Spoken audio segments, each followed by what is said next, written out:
こんばんは、ボスケです。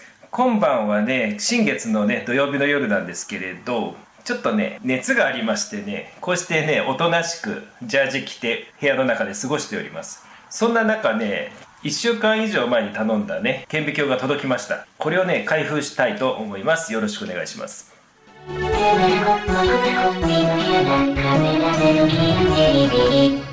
これはね、望遠鏡や双眼鏡でおなじみの SV ボディさんが初めてね、この世に登場させた顕微鏡です。ミュージックスタート。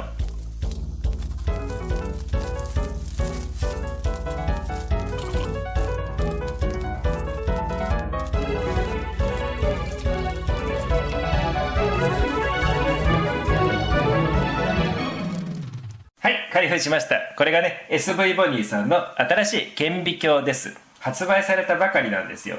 まずは外観を見てみましょう。外観はね、この間 AOP ウェルさんの顕微鏡もレビューさせていただいたんですけれど、下の部分特にね、結構似たような感じがします。ただね、付属品が多いんですよ、こっちの方が。付属品というかね、装備ですね。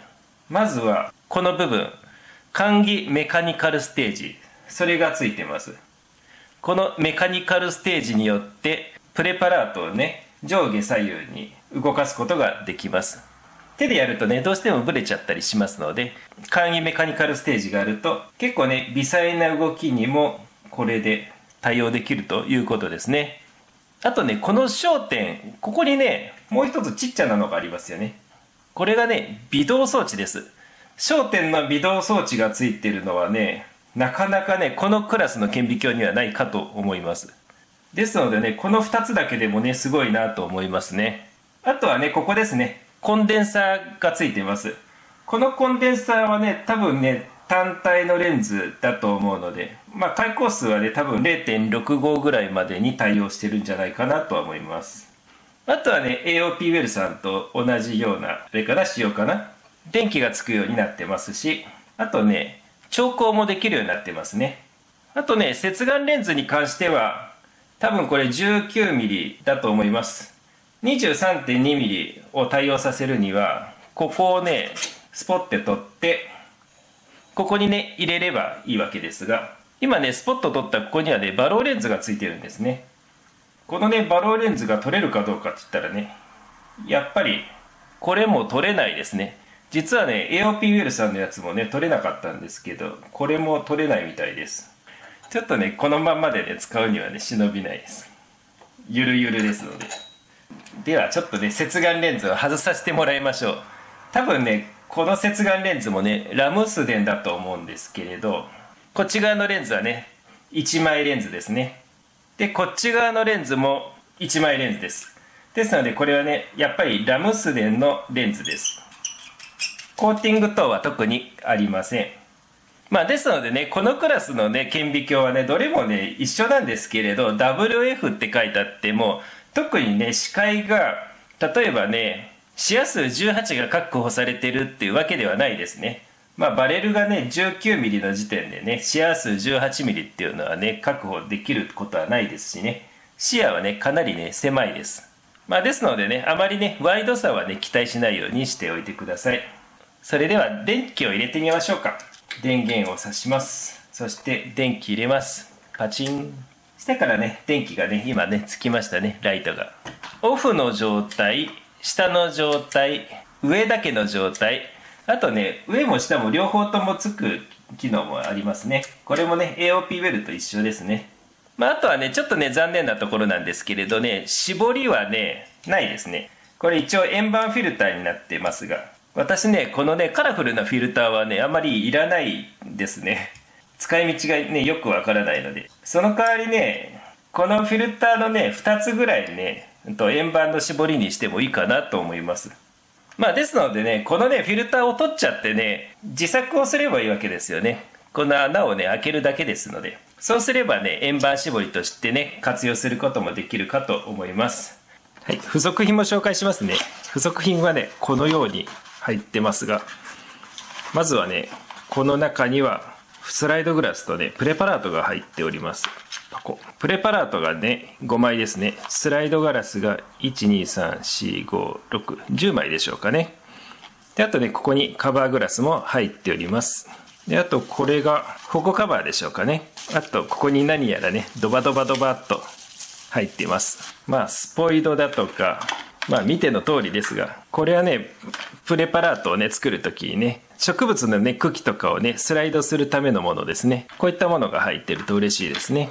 なんちゃってメスシリンダー、あと培養器だとかね、そういったものが入ってます。こういうね、顕微鏡のね、定番みたいなね、シュリンプの卵ってのは入ってないですね。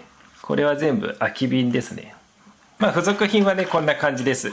まあ私的にはあまり使いませんが、やっぱりね、小学校やね、中学校のね、子にはこういったものがね、あるとね、便利な時があるとは思います。実はね、ちょっとね、この顕微鏡ね、AOP ウェルさんよりもね、大きいなと思ってね、ちょっとね、AOP ウェルさんのね、顕微鏡もね、持ってきたんですけれどね、やっぱりね、外見はね、なんか似た感じだったんですけれど、ちょこっとだけね、SV ボニーの方がね、大きいですね。このね、下のね、部分はね、同じ工程で作られているようなね、感じはするんですけれど、なんて言うんでしょうかね。こっちの上からの部分はね、なんとなくね、こっちの方がごっつい気がします。特にね、対物レンズのね、径がね、違いますね。ちょっと並べてみますとね、SV ボニーさんのね、対物レンズの方がね、ちょっと若干でかいです。例えばね、40倍で比較してみましょう。このね、径自体は一緒ですね。対物レンズのね、大きさもね、実は変わらないですね。わかった。何が変わってるかっていうと、こっちはね、スプリングがついてないんですよ。AOP ウェルさんの方はね、スプリングがついてない。でも、SV ボニーさんの対物レンズにはスプリングがついてます。ですのでね、ちょっとね、一回り大きいですね。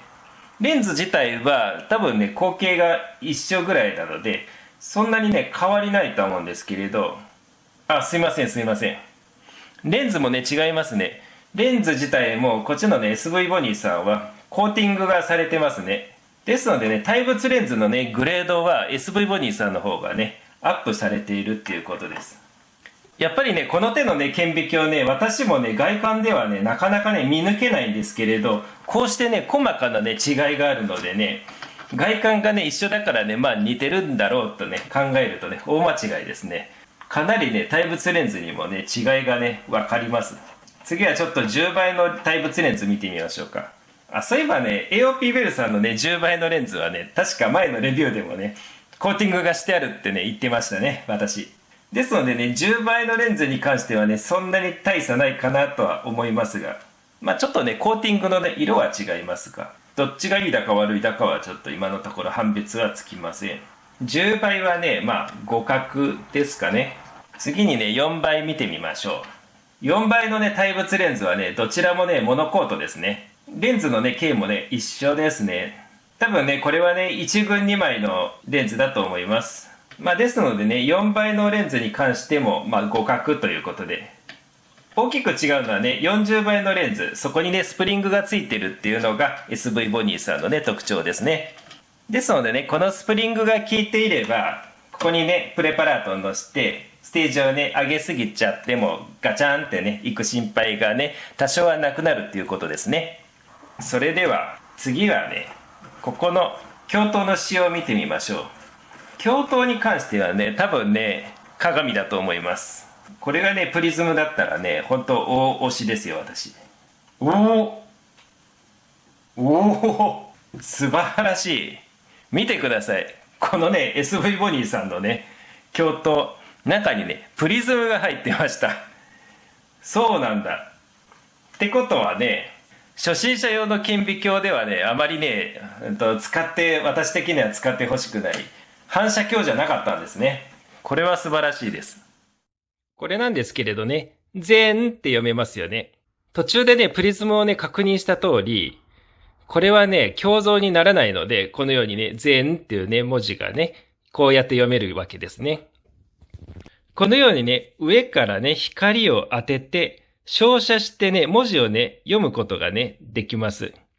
このクラスのね、他の顕微鏡っていうのはね、ここにね、鏡が入っていてね、そういったことがね、できなかったんですけれど、このね、SV ボニーさんのやつはちゃんとね、このようにね、文字を読むことができると、そういうことです。こういった使い方ができるのもね、唯一ですね。